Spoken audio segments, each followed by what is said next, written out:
அனைவருக்கும் வணக்கம். தெய்வீக பலன்கள் சேனல் சார்பாக தங்களை அன்புடன் வரவேற்கிறோம். இன்றைய காணொளியில் நாம் காண விரும்புவது நமக்கு ஏற்படும் தரித்திரங்களை எவ்வாறு நீக்குவது என்பதை பற்றி இந்த காணொளியில் விரிவாக பார்க்கலாம். வாருங்கள் காணொளிக்கு செல்லலாம். மறக்காமல் ஒரு சப்ஸ்கிரைப் செய்யவும். நாம் எவ்வளவுதான் பணம் சம்பாதித்தாலும் அந்த பணம் எங்கே செல்கிறது என்று தெரியாமல் நாம் மிகவும் அவதிப்பட்டு கொண்டிருப்போம். நாம் செய்யும் சில தரித்திர செயல்களால் நம்முடைய செல்வங்கள் இந்த தரித்திரத்தால் அழிந்து போகும். அப்படி என்ன என்பதை பற்றி பார்க்கலாம். நாம் ஒருவரிடம் பணம் வாங்கி இருப்போம். அவருக்கு திருப்பி கொடுக்கும் நாள் வரும். அப்படி அவர் வீட்டிற்கு வருவார். அப்பொழுது அவருக்கு வீட்டு வாசப்படியில் நின்று கொண்டு பணத்தை கொடுக்கக்கூடாது. இவ்வாறு நீங்கள் செய்வதால் அந்த தரித்திரங்கள் உங்களை சூழ்ந்து கொள்ளும். ஆதலால் இந்த செயலை நீங்கள் நீக்க வேண்டும். அப்படி கொடுக்க வேண்டும் என்று கட்டாயம் இருந்தால் வாசப்படியில் வெளியில் வந்து இறங்கி வெளியே கொடுக்கலாம், அல்லது வீட்டிற்கு உள்ளே அழைத்து கூட கொடுக்கலாம். அடுத்ததாக நாம் சிலர் வாசப்படியில் சில பெண்களோ ஆண்களோ அமர்ந்து கொண்டு இருப்பார்கள். அப்படி வாசப்படியில் நீங்கள் அமரக்கூடாது. அந்த வாசக்காலானது அந்த லக்ஷ்மியின் உருவமாகும். ஆனால் அதன் மீது நீங்கள் உட்காரக்கூடாது.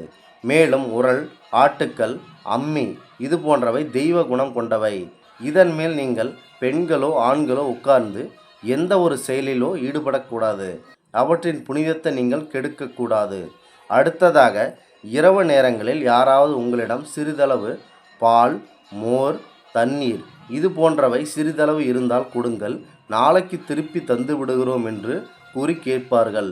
இவ்வாறு நீங்கள் இந்த இரவு நேரங்களில் இந்த பொருட்களை எக்காரணம் கொண்டும் அடுத்தவருக்கு தானமாகவோ கடனாகவோ நீங்கள் கொடுக்கக்கூடாது.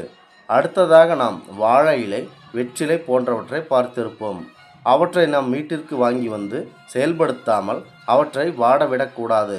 மேலும் வெற்றிலையை தரையில் வைக்கக்கூடாது. மேலும் வெற்றிலையை பழக்கம் போடுபவர்கள் சுண்ணாம்பு இல்லாமலும் வெற்றிலை போட்டு அசை போடுவார்கள். இவ்வாறு நீங்கள் செய்யக்கூடாது. வெற்றிலையை சுண்ணாம்பு இல்லாமல் எக்காரணம் கொண்டும் போடக்கூடாது. அடுத்ததாக நாம் வீடுகளில் பூஜை அறையில் குத்து விளக்கு ஒன்றை ஏற்றுவோம். அது தானாக எரிந்து கொண்டிருக்கும். அப்பொழுது அது தானாக அணையும் சூழ்நிலை ஏற்படும். இவ்வாறு நீங்கள் குத்து விளக்கை தானாக அணைய விடக்கூடாது. அவ்வாறும் ஊதியும் அணைக்கக்கூடாது. அடுத்ததாக வீட்டில் இருப்பவர்களை பீடையே, சனியனே, மூதேவியே என்று திட்டக்கூடாது. சனியனே என்று திட்டினால் அந்த சனி பகவான் அவர்கள் நம்மைத்தான் அழைக்கிறார்கள் என்று வீட்டிற்கு அன்புடன் வந்து விடுவார். இதனால் அவர் பார்வை நம்மீது பட்டு அவரின் பார்வை நம்மீது பட்டால் கடும் துன்பத்திற்கு நாம் ஆளாவோம்.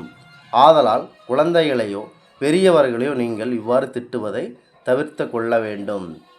மேலும் இலவு என்றும் சொல்லக்கூடாது. மேலும் கிழிந்த கந்தல் துணிகளை உடுத்தக்கூடாது. இவ்வாறு உடுத்தினால் உங்களுக்கு அந்த பணமானது உங்களுக்கும் உங்களிடத்திற்கும் தரித்திரம் மட்டுமே உங்களை சூழ்ந்து கொண்டிருக்கும். மேலும் சமையல் உப்பை நீங்கள் கீழே சிந்தவிடக்கூடாது. அதாவது தரையில் சிந்தவிடக்கூடாது. மேலும் அரிசி போன்றவற்றை நீங்கள் சமையலுக்காக நன்கு கழுவும் போது அவற்றை கீழே சிந்தவிடக்கூடாது. மேலும் சாப்பிடும்போது உணவானது கீழே சிந்தக்கூடாது.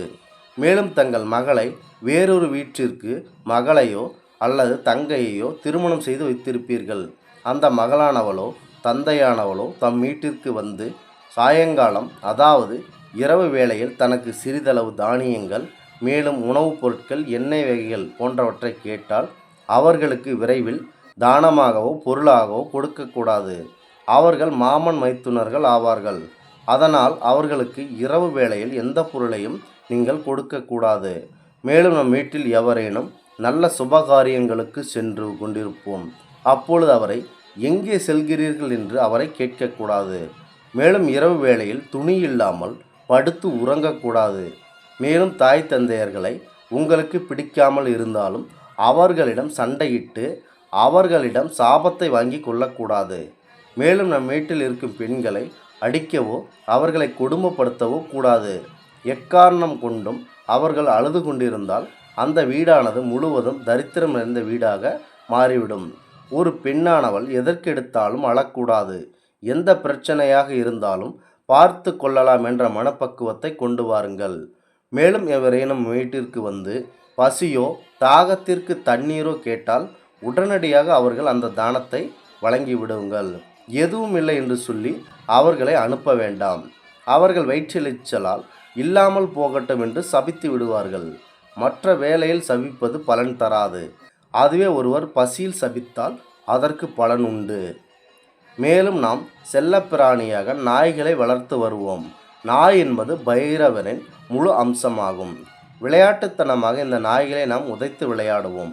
இந்த மாதிரியான செயல்களில் நாம் ஈடுபட வேண்டாம். பெண்களையும் காலால் தீண்ட வேண்டாம். இந்த மாதிரியான செயல்களை நீங்கள் தவிர்ப்பதன் மூலம் நீங்கள் அந்த தரித்திரங்களை எளிதில் நீக்கிக் கொள்ளலாம். மேலும் வாழ்க்கையில் நல்ல ஒரு முன்னேற்றம் அடையலாம். இந்த ஆன்மீக தகவலை உங்களுக்கு பகிர்ந்தமைக்கு தெய்வீக பலன்கள் சேனல் சார்பாக நாங்கள் மிகுந்த பெருமை கொள்கிறோம். மீண்டும் ஒரு நல்லதொரு காணொளியில் உங்களை சந்திக்கிறோம். நன்றி, வணக்கம்.